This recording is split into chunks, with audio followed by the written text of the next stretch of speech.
like 2015, 2016, I spent like a year just educating myself. And Mm. that's when I found, I mean, tons of books, podcasts, blogs, I mean, you name it. And a lot of people, they'll know Mr. Money Mustache Hmm. and all the people in kind of the FI space. But one thing that I learned was, and I was shocked because I remember learning like, wait, so there are people that don't have a mortgage? Like what? Like that's a thing? I didn't know you could ever do that. Everyday people working 9 to 5, saving up that money, trying to survive, investing in the future, trying to be wise, you gonna be money hero. Yeah. Hi, I'm Nick Johnson, host of Everyday Money Heroes, and I've reached early retirement. I'm here to provide information on how to obtain financial independence and inspire you through sharing stories of everyday people who are turning knowledge into freedom. That hustle, always reaching for the sky. We're gonna be money heroes, never gonna shy.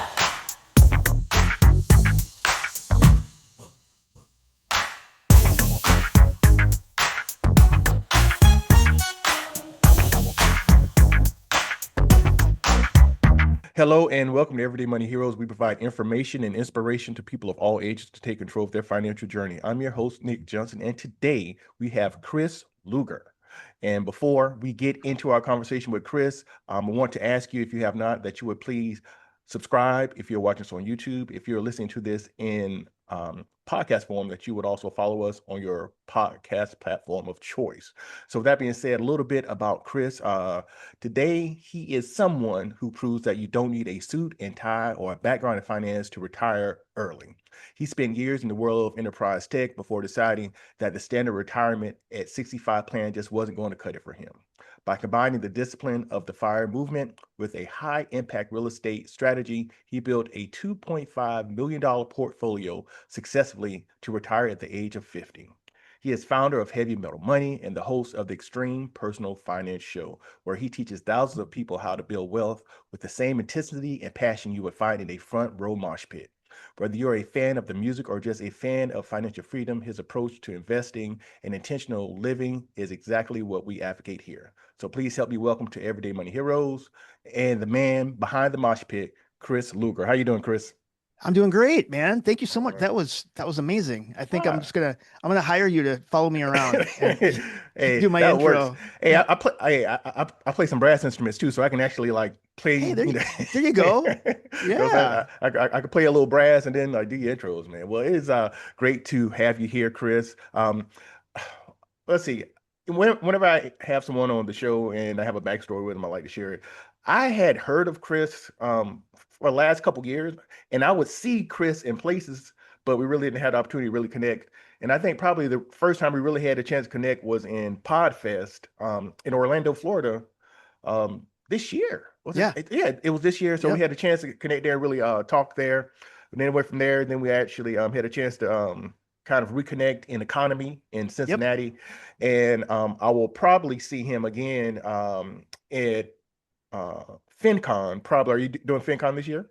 I am. Yeah. Palm Springs. All right, nice. Yeah, so I'll see him there. So we'll hit the trifecta this year as far as being able to connect with each other. So That's great. I appreciate Chris because there's a lot of things that go on out here in the personal finance area in this niche, and it's not always solid as far as some of the things that are said and that's done. And one of the things I really appreciate about Chris is that Chris, he's a straight shooter.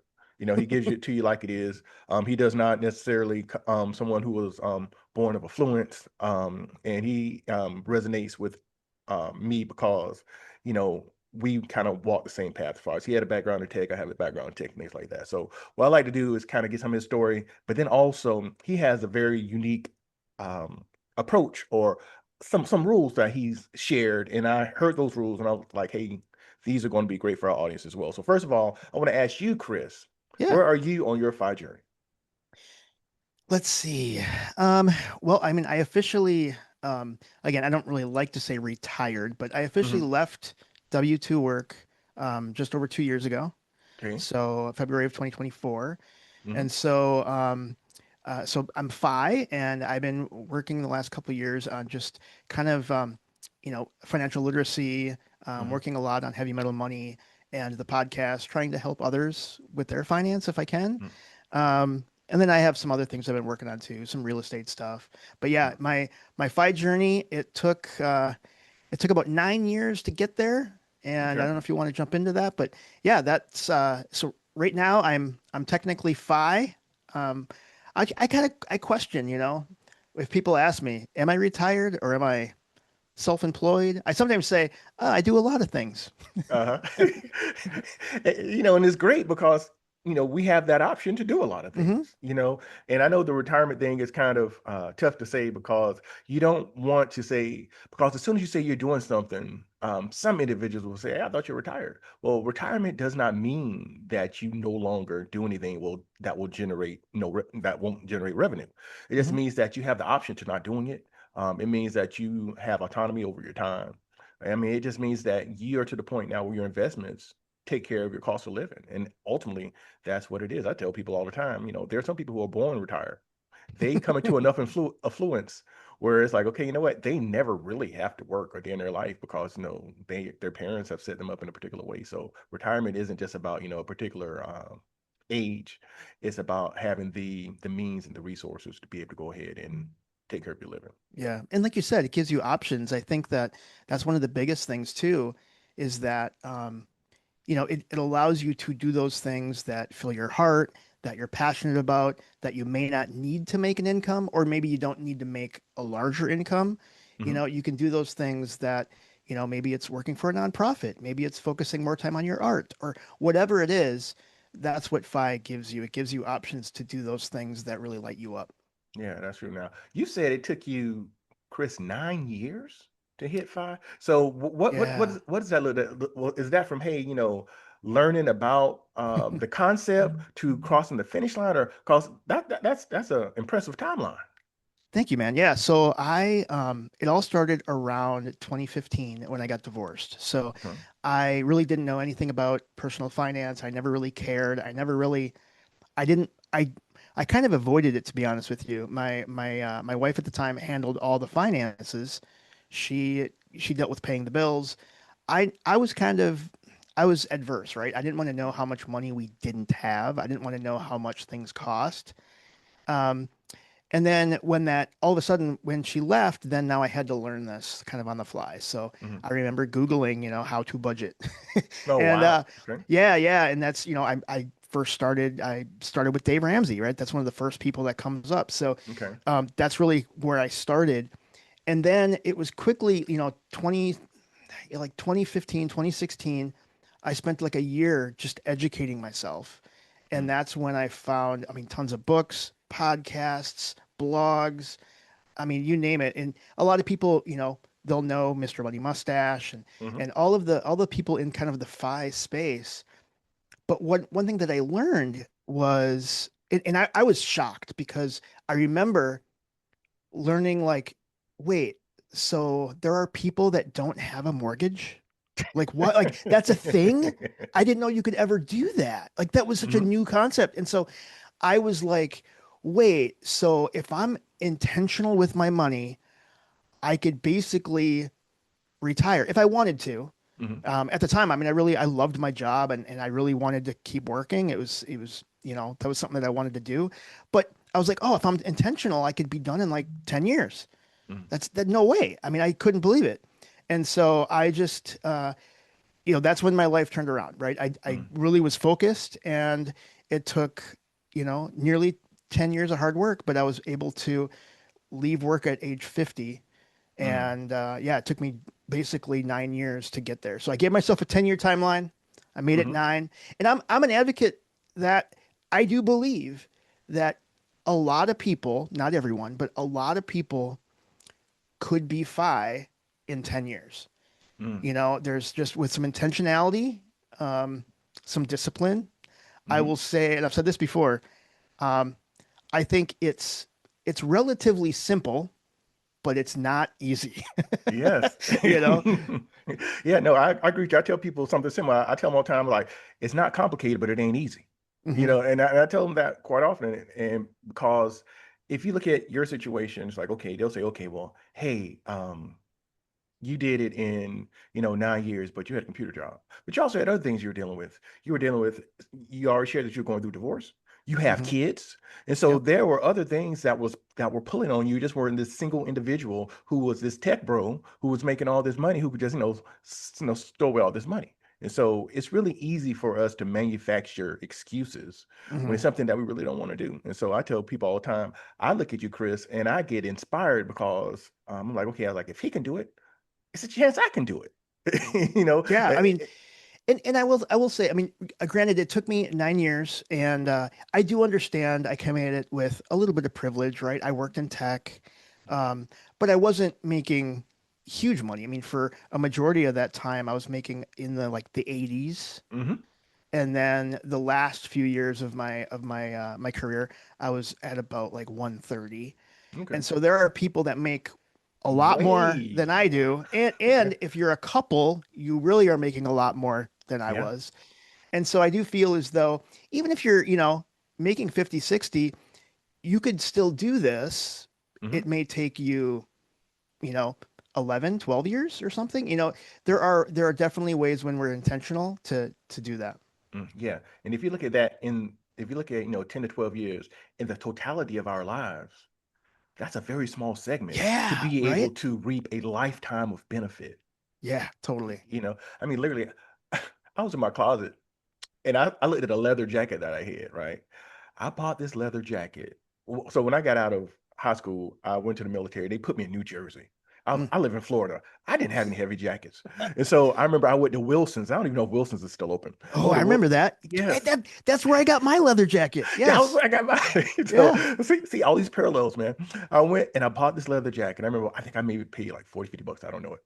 This leather jacket, still to this day, I can still fit in it, which I'm pretty impressed. It's Nice. still in my jacket. It's still hanging around, still in good shape. I'm like, this freaking jacket is like 30 years old. And as I think about it, I, that jacket could be, in Fi Life, that could be enough for 3 times over for someone to reach Yeah. financial independence. And so 10 years really ain't that long. If you look at things around your house, you can easily point out, but hey, I bought that purse 2 years ago. I bought those sneakers, 3 years ago. Yeah. 10 years really ain't that long. And so we just It have to isn't. knuckle down. It does go by. It does go by pretty quick, right? Yeah, And there are going to be times, and I just want to touch on this a little bit too. sure. There are going to be times that it's tough and Hmm. you're tired and you're like, oh, man, like I just want to, I'm tired. I don't want to cook dinner again. I just Hmm. want to go out. I just like there are times when it's going to be tough. And that's why it's really important to focus on the why of Hmm. why you're doing this, right? So, you know, if you're by yourself or you have a partner, like you sit down and have those discussions, like dream a little bit, like figure out what would life be like if you didn't have to work for money? Yeah. And what would you spend your time doing? Hmm. Are you into fitness? Do you want to volunteer? Do you want to spend time on art? Do you want to spend more time with your kids? Do you want to spend time at their ball games? Like whatever it is, that really starts to keep you focused when times get tough. Is Yeah. that why? That's true, Chris. And when we talk about that Wi-Fi, one of the things that really pushed me is that I realized that I was like, man, my kids are getting like older, much older. I was like, I need to be in a situation where like, especially like those teen years, Mhm. I like to be around them as much as possible. And I remember there's a song, The Cat in the Cradle. Oh yeah. Yep. And that song gets me so much, when a young man wanted to spend time with his dad Hmm. and he gets older, both of them get older, and then the father starts to reminisce, and Hmm. then he realizes that the one thing that his son ended up doing was being just like him, and that's not having time for his Right. family. And so I never really wanted that to be me, and so I was like, hey, I'm gonna keep pushing myself so I can try to be available and around I love for that. them to be able to I do love that. that. Yeah, that was a really, really powerful song. My dad used to sing that song all the time. It was really important to him. And I will say Mm, my dad was around, he really tried, he worked really hard, single dad raising me. mm, He worked in instrumentation at um, the St. Paul Brewery for like 25 years and then mhm, ended his career at 3M Oh, okay. as a HVAC technician. But Hmm. that was the thing is, he really did try hard to be around to help me with things and um yeah, anyway, I'm getting all the memories. But Yeah. hey, so Cat in the Cradle, so that Harry Chapman song, those of you that are into rock and metal, go listen to the Ugly Kid Joe version of that song. They Oh, redid it, and it's a good rock version of it. So, okay. I have never heard of that, but I will yep. be checking it out. Yeah, man. As soon as we get finished. Ugly Kid Joe. Ugly Kid Joe. Okay, I got you. Those of you may remember, yeah, their big hit. They're like, I don't want to say one hit wonder because Cat in the Cradle was a big hit for them too, but they have a song called "I Hate Everything About You," and it's hilarious. It's hilarious. I, It's a funny song anyway. mhm. Yeah, no, that's cool. As far as when it comes to metal, I can't say that I actually know a whole lot about metal, but Mhm. the interesting thing about it is because we're really close as far as in age, Chris, to each other. And so we remember like years ago, it's like now it's so many things are siloed now. Mhm. It's like you can see someone and they could be on a platform and they can have millions of followers and all this, and you're like, I don't even know who this person is. Back like when we were younger, like in our teens as a kid, maybe even our early 20s, it was not siloed. Pretty much, if you were a star, most people knew Mm. you. And so when it came to like heavy metal, only things I really knew was cause like back then, it was like, okay, MTV. All Right. right, so I looked at Exactly. MTV. And so I remember the first song I ever heard of like a hard rock song. Of course, I knew about Kiss when I was a Yep. kid. But then it was We're Not Gonna Take It.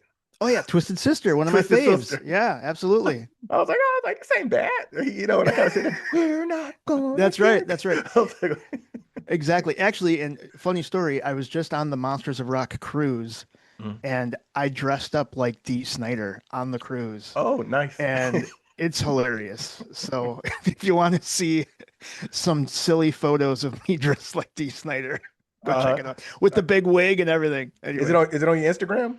I think I don't know. I'll look. I'll see. I can't remember where I Okay. posted that, but Yeah. yeah, Well, if you find any, send them to me and I'll try to slice them in here I will. so that That's folks can see them. hilarious. That's hilarious. So cool. All right. So I'll ask you Yeah. this question. All right. So you've hit five. And now Yep. I know kind of in the intro to you, I made reference to real estate holdings. And Yeah. so was it strictly real estate or did you have like a mixture of real estate and stocks as far as like Yeah. vehicles for retirement? It was really a mix. So that was one thing that I learned when I started reading books.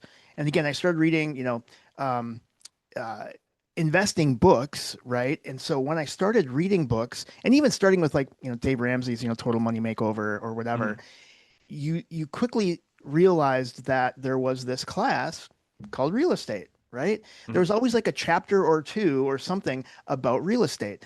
And I was like, man, that just sounds really interesting to me. And so then I would get specific books just on real estate. And that started with Rich Dad Poor Dad. And so I did Rich Dad Poor Dad, and then I Hmm. was like, wait, okay, this kind of changes the way I started thinking. Then I got a few other, I think he had a couple other books like the ABCs of real estate investing, Hmm. and it snowballed from there. And so I'm like, okay, I think I'm going to do this. And Hmm. 2017, I bought my first rental property. And Okay. I remember, man, it was I'm signing those papers and you're kind of like butterflies in your stomach. You're like, am I doing the right thing? I'm super nervous. Like, what? Oh my gosh, what am I doing? Hmm. You know? And, but yeah, you fast forward then 9 years later or 8 years later, I had 10 residential properties and Oh, that's what wow. I had when I left my day Hmm. job. And at the time, I wasn't using any of that like any cash flow I made from my residential real estate portfolio, all that cash flow would just go right back into doing like the next deal, the Hmm. next real estate deal. I Hmm. didn't really start to pay down that debt until later on, actually around COVID time. Hmm. And so um I basically was living very, very lean, right? I mean, I was a single guy. My expenses were really low. Once I got rid of all my debt, again, after listening to Dave Ramsey and getting started there, I'm like, yeah, that makes sense to me. So Hmm. I paid off my truck. I paid off my house. I did whatever I could to get rid of my debt. Well, now I had the ability to invest in retirement accounts and brokerage accounts about 60 to 70% of my income. Wow. And so I did that for 7 years. And Hmm. so that's one thing that that helped, right? I think real estate is a vehicle you can use to accelerate the path to FI. It's not Hmm. required. Some people don't even want to deal with it. I'm actually in the process of not dealing with it either. Oh, you're uh, I liquidating. I'm moving. Well, I'm moving to a different. I'm moving to commercial real Mm. estate, which is a Okay. little different, with little different beast. And I've learned a lot, and I think it's definitely a path. Getting started with residential, it's Mm. in all honesty relatively easy. A lot of Yeah. people could do it, and it can start the path. But once you start to see what commercial leases can do, and yeah, anyway, it's just a Mm. little bit less risk on the landlord and the owner, and the upside is a lot more. Um, yeah, anyway, so that's where I'm at. Okay. So, interestingly, I bought my first rental property in 2017 also. Oh, right Yeah, on. what I did is that I was originally in my journey, I started off with stocks, so investing Mhm. in stocks. But I always kind of, I guess my frustration was since I didn't completely understand it, I'll get frustrated with the pullbacks. As Mhm. far as the run up, I was like, man, I was like, it's constantly, and I didn't have I didn't stop, but I should have like doubled down on it. And so what happened Right. is that I kind of kept my holdings where I was there, and I started doing real estate. And in 2017, I bought my first bank owned property. I Okay. bought it off of a site used to be called Hubzu. So I bought it off an auction site, and I got it. And I remember I used to do this thing where I used to call it flipping it to myself. So Ah, now they call it Burr, but I used to call it that's right. flipping it to myself. And so Yeah. basically, I get into it. I had saved up enough money where I would get it, and I was fortunate because I mean, down here in Jacksonville, I was able to get my first like true rental property for $49,000. I mean, Wow. it was a 3-2 on an acre and a half, 2-car garage, all that Wow. stuff. It I think I got it. I put like 25 grand in it, and then like you have to let it season for 6 months. So I let it season. Hmm. Then it appraised at like 135, 140, something like that. So I was able to get like 75% out. So that was my Sure. initial and some more, and the best part about doing that is that once you pull the money out, it's not a taxable event because you just, refine it. So that's what I Hmm. always like. So that's when I first started. And so I stayed on the real estate for a little bit. And then I was like, I was like, then I need to go back and just like look at this, these stocks again. So then I really had a better understanding. I got into it. So just like you, probably when it comes to my portfolio, my holdings, I'm probably 50-50 when it comes Hmm. to I'm real about the estate. same. Yeah, Yeah. so I am about that. So you spent 9 years, you hit find number through a mixture of equities and real Hmm. estate. Yep. Then at some point you learned about the FI community. So when exactly did you learn about the FI community? Yeah, it was actually relatively early on. I mean, it Okay. was probably like 2018 or so, Okay. like when I started learning about like how to budget and stuff. I realized that there are other goofballs that are doing this, Hmm. that don't have debt and that are living super lean and saving and investing a large percentage of their income. And so that's when I first discovered the community, like through the podcasts. And I think that's Hmm. when I first started going to Camp FI Okay. was my first. Actually, I started documenting kind of my journey around 2017 with Heavy Metal Money. I had some of Hmm. the first blog posts because I started listening to all these others, and I wanted to.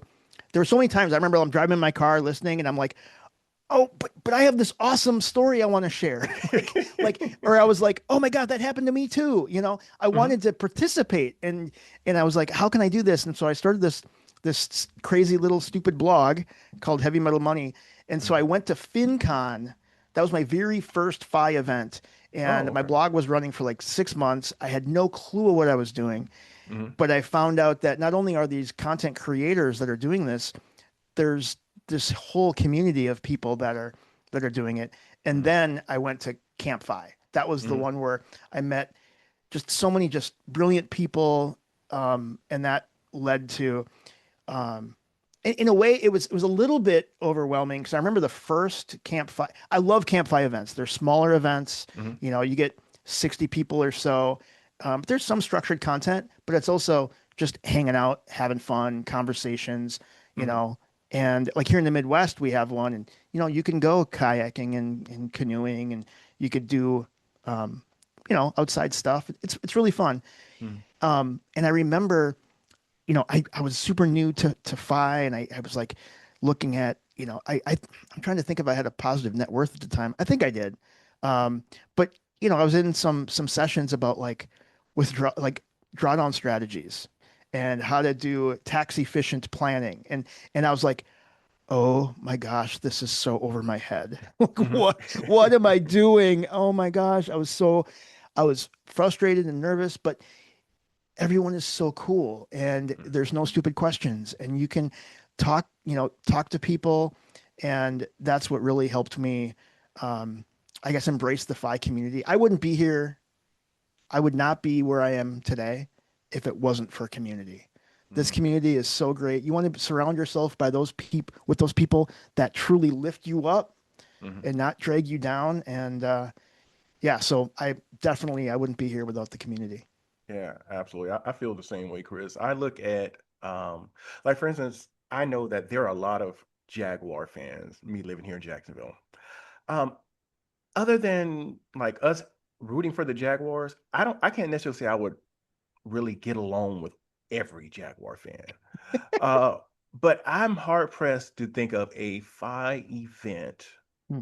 or gathering I've gone to where I have just not really, aligned and really like been able to gel with just about everybody that I've met. Because I feel like it's just certain characteristics in us that if you're willing to like kind of take this journey, it's a whole lot of other things, a whole lot of the boxes that you check that make you compatible with other people who are interested in doing this. Mhm. And so I just really find it interesting that I think it's because we are when we even if we double back and talk about the why of FI, and typically the reason why we want to achieve financial independence really isn't so we can have all this flashy stuff. No. It's so that we can do stuff that's more meaningful to us. And I think that in itself just kind of shows a certain amount of uh, humility and kind of care that we have for our community and the people around us that kind of make us move in a particular way when we're even gathered together. So Hmm. those are my thoughts on that. So Yeah, no, I um, agree. I agree. yeah. One of the things I made mention to also was that you gave some uh, some kind of financial rules in an episode of Heavy Metal Money, and I was like, man, I was like, this is really good. So what I like to do is I'm going to go through your money rules that you have, and if we can Okay. just have kind of like there are eight of them, just a brief conversation about Sure. each one of them, because I think as though you gave a good take on it. We can just have some dialogue around it. So your I appreciate first it. your first money rule was start on the edge, learn the fundamentals and understand those basic things like asset classes before chasing returns. Yeah, and I think I think it's important to I'm definitely an advocate of understanding what you're investing in. Hmm. Like I don't want to just do like that's one thing where if people just say, I have a money guy, I Mm-hmm. let them do it. I don't pay attention. I don't know. They're doing it for me, Hmm. right? And I'm not opposed to people having a financial advisor or some sort of financial professional or a planner that helps you with a plan. Absolutely. If you're not comfortable DIY investing, absolutely have someone in your corner, Hmm. but have somebody that's helping you understand what you're investing in. Right.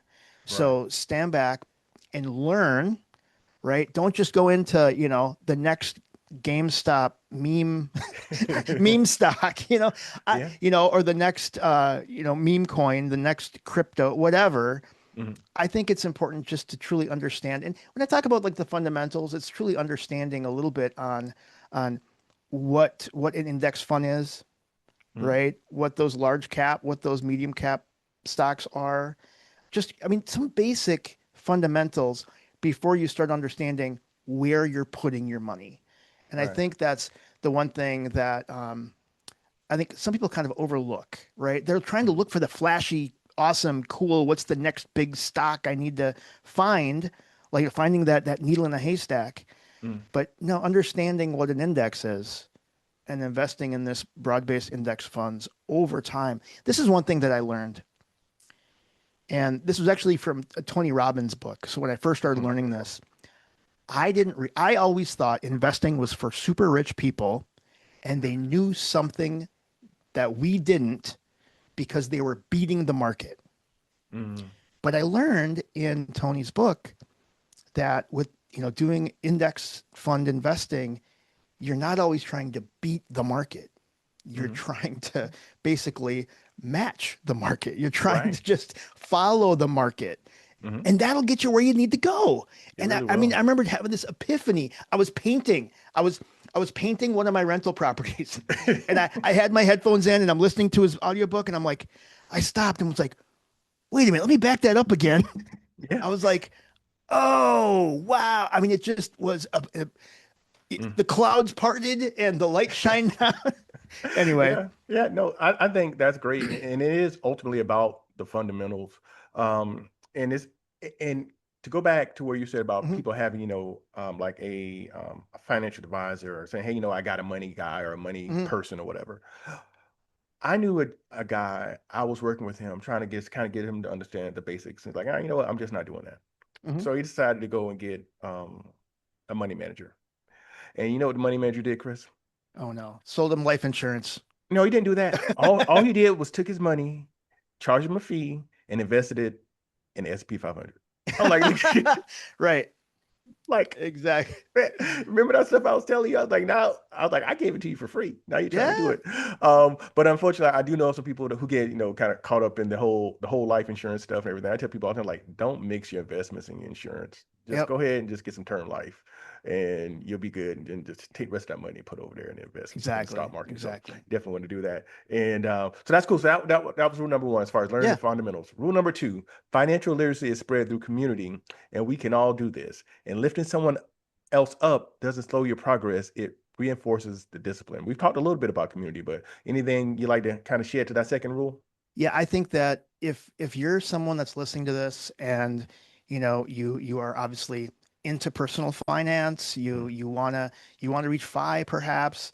Um, I think that it is, I don't want to say it's our responsibility, but I think it really is.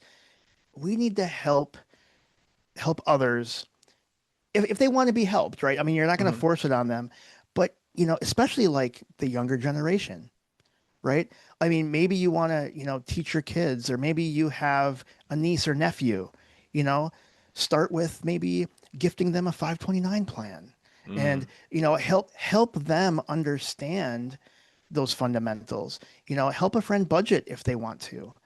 And, I think it's also important too, we're not all perfect. You and I have made mistakes. right. Share those mistakes that you've made.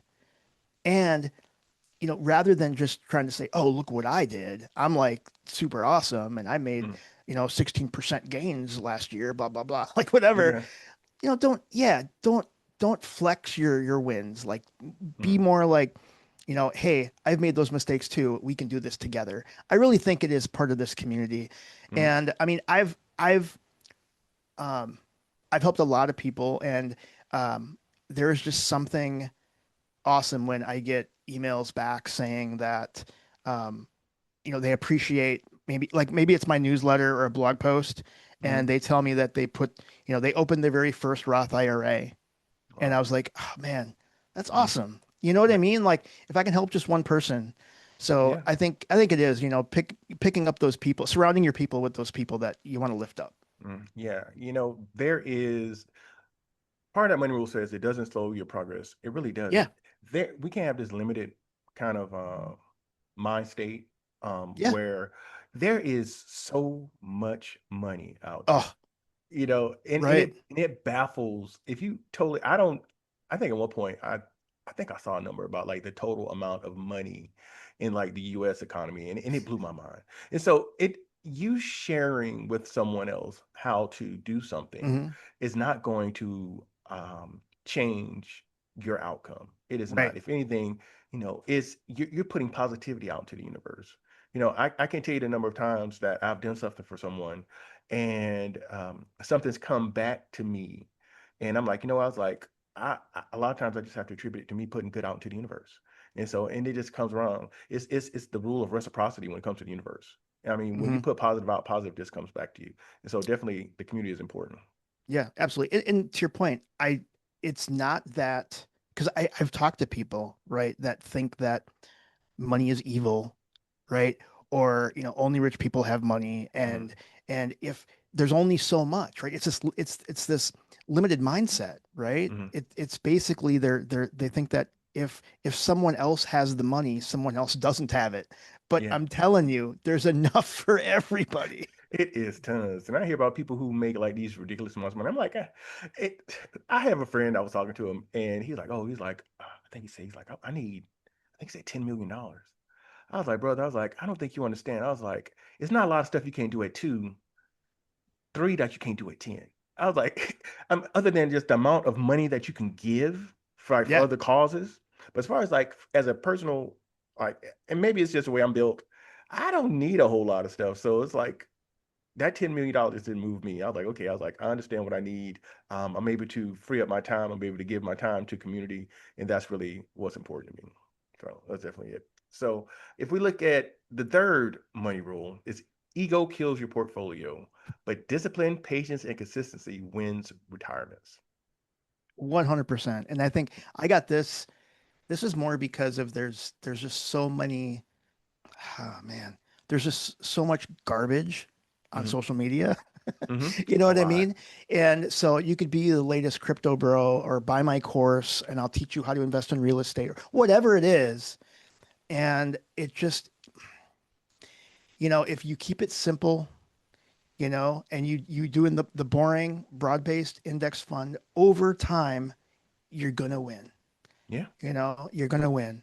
And so I just feel as though, you know, don't listen to the yeah, those large ego like, hey, look what I did. And they're standing in front of they're standing in front of their Lambo, Uh, saying that, oh, you got to invest in these stocks. You got to Mhm. invest in this and what really worries me now is you see so many that was like, oh, my AI trader just made me this much money. And I'm like, oh my gosh, I just, Yeah.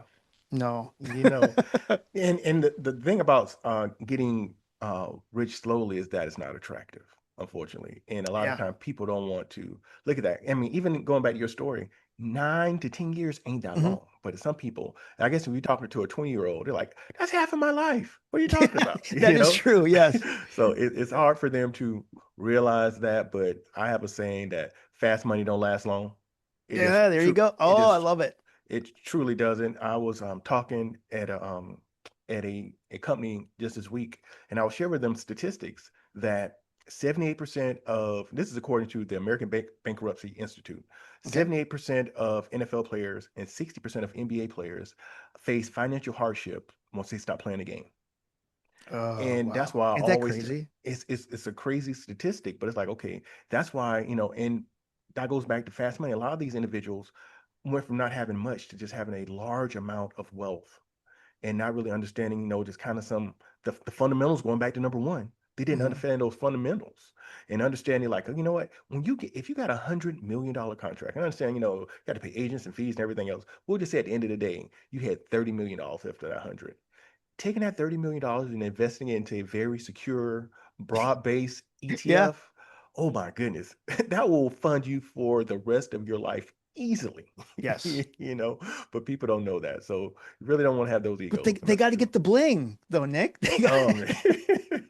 Well, the one players I really liked was Chad Johnson because Chad Johnson said he would have on imitation jewelry. And he Really? said, yeah, he said just Wow. just because who he was, people thought it was real. He's like, this stuff was fake. He was like, I wasn't spending my money on that kind of stuff like that. But I mean, he Oh, love was, it. yeah. So he said it was fake jewelry. He was like, you weren't real, but they That's thought it was great. real because who I was. So that's it. So number four, we're going to talk about cutting losses is a sign of strength and staying stuck to protect your pride. I'm sorry, will produce financial self harm. So basically, we want to cut our losses so that we don't harm ourselves. Yeah, this one, the reason why I put this one in there is because I've known, especially because I'm in the real estate world and I've invested Mm, in real estate, and I've done this myself too. It is so hard. We have this, it's human nature. We have mm, the sunk cost fallacy, mhm. right? I've already invested so much time, so much money, so much energy or effort or whatever into whatever it is that you hold on to that Mhm. thing. And I remember I used to do this even when reading books or watching movies, and it was horrible, man. Like I'd watch a movie and I'm like, oh, this is so bad. But I'm already 30 minutes into it. I have 30 minutes invested. I got to watch this movie to the end. Like, Yes. why would you do that? And so I started to learn about this sunk cost fallacy, and I'm like, I'm taking my time back. I'm taking my Mm, energy back. And so I just had seen people, for instance, hold on to a losing real estate opportunity, mhm, right? Maybe they have this money pit of a home, and that rental property is, the repairs and the maintenance are, they're costing you money, right? Every month or mhm, something like that. But they still are holding on, even though, you know what? It's better just cut your losses, right? mhm. And sell it and move on. So Yeah. that's one of the things that I've really learned. And that's what I'm doing right now. I mean, I mentioned that I'm moving into the commercial space because the properties that I bought in 2017, 2018, they're not performing the way they were then, right? Mhm. Insurance and taxes have both gone up 60%. Oh yeah. The HOAs for those properties, both, I remember when I got into three of them, the HOAs were like 150 bucks. Mhm. Now they're 320 a month. Wow. And so all of my expenses have not kept pace with the actual rents, Mhm, And so that's one of the things where again, yeah, I could hang on to them. They're going to pay. It's going to work. It's going to work, Nick. mhm. No, cut your losses and get out. Yeah, a lot of times we hope that we can turn an L to a W. Yes. Sometimes we can't. Sometimes we just have to let it go, and that is for sure. So we've made it halfway through our eight rules. So here we're going to talk about number five. Number five is wealth isn't permission to gamble; it's a responsibility to preserve. Power without control leads to total destruction. Absolutely. I think so many times especially if you get like a windfall, right? Mhm. Or you all of a sudden come into money. You start to get it, and then all of a sudden you're like, oh, now I have more to part of it's lifestyle creep, Mhm. right? Right. We our lifestyle just starts to get a little bit inflated or something like that. Mhm. But the key is that if you can protect and preserve that, it then starts to grow. Yeah. You know what I mean? That's the thing. And so I do feel as though if we can preserve the stuff that we have started to earn, Mhm. rather than blow it on on crazy things. I mean, because that's the thing is, I remember I was working with someone that just recently that um, I was kind of coaching them through. They got started in real estate. They were doing flips. So Mhm. they flipped one of their first properties and they had like 100 grand. Oh, nice. And that was the most that they've ever had ever in their life. Mhm. And it's in their bank account. And they're like, what do I do? And that's where I was like, it's so easy to go buy your boat or buy, Yeah. you know, go go spend that on those things. And Mhm. so we again we took our time, step back, and say, you know, let's preserve 50% of that for sure. Let's Mhm. put in what our short-term and long-term goals is. Well, he wanted to do another flip. Okay, Okay. take part of that and put it towards the next flip. But there are Mhm. some of that you have to protect, and it will then grow and build that fund that you need. Yeah, absolutely. It's extremely important. I know you we feel as though we work hard and we've earned it. And yes, we have, to a certain extent, but we want to be responsible with it. And part of what we have to do is capital preservation. And that's really what we have to do. Once we got it, we need to hold on to it and really make it happen. So we definitely don't want to do that as far as wasting it. So Sure. we're going to take a look at number six. Number six is respect the rule of money physics. You can't change the law of physics, taxes, inflation, and cash flow. That's right. That's right. And Mhm. the reason why I bring this up is because there's so many times that one, understanding that inflation is just eating away at your Mhm. dollar, Yeah. right? We have to beat inflation. That's like you can't change the laws of physics. So Mhm. inflation's going to always be there. Taxes are always going to be there.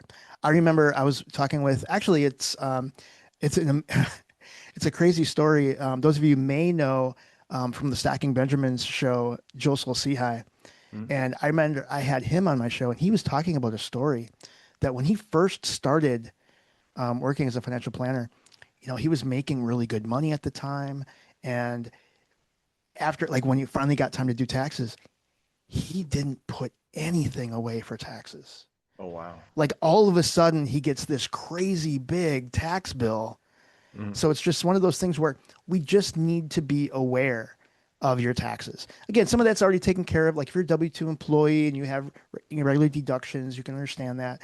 But for those like 1099 employees or whatever, just understand that taxes, you can't fight it. It'll always be there. The only time it may not be is if you're going to be doing um, like a 1031 tax exchange in real estate where you can defer the taxes kind of Mm-hmm. indefinitely if you invest those proceeds. You know what? That's another thing too, based on this, right?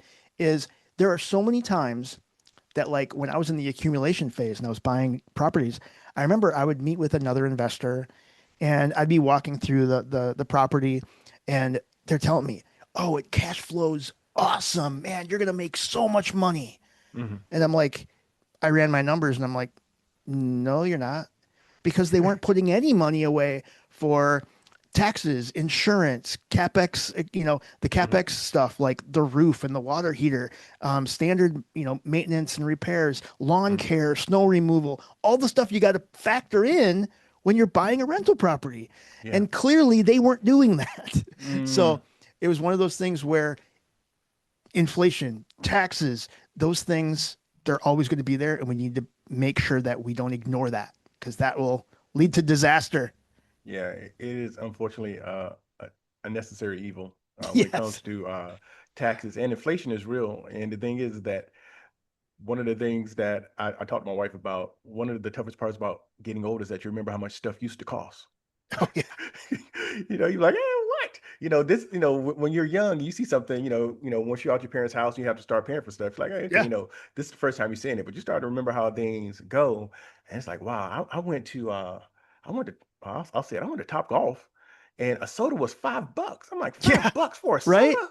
I know. I know. 100%. Oh Dude, my the other day, goodness. so just like today, they were talking about gas prices on the news this morning, and Mhm, it's like $4 a gallon or whatever. mhm. And I was like thinking, like, man, I remember when it was like not even a dollar, Yeah. right? Hmm. And I remember, driving around as a teenager, pooling our change together Yeah. so that we could drive around, you know? Yeah. And actually everybody being able to go somewhere with that pool of change. Yes, exactly. Oh my gosh. Yeah. First gallon of gas I ever remember I had to buy. I remember looking at it, it was 79 cents a gallon. Yeah. I was like, Wow. 79 cents. And I remember the first time I saw that one go up there, so I'm like, $1? A whole dollar for a I gallon? know, right? You think I'm rich? Whole dollar. Yeah. Oh, Man. wow. That's awesome. I would definitely go for a dollar gallon of gas now, it's for real. And so we have two more rules to Yeah. get into. Put on the armor. The armor lets you stay in the pit longer, and preparation turns panic into patience. Yeah. This one really was focusing on making sure you have some sort of emergency fund in place, Mhm. right? It was really something that um, it's not fun, you know, but it's so important to make sure that you get things like emergency funds that can help you when things go wrong. I know I when I first started budgeting, I remember putting money aside into an emergency fund, and it had grown to I had you know about 3 months of emergency funds in there, Mhm. and I remember one time I go downstairs to, I think I just had to like change the furnace filter or something, and I go downstairs in the utility room, and what the there's water all over the floor, and I'm like, Oh oh wow. my gosh, and I look and I'm like, my water heater is leaking. Like I'm Mhm. like, oh man.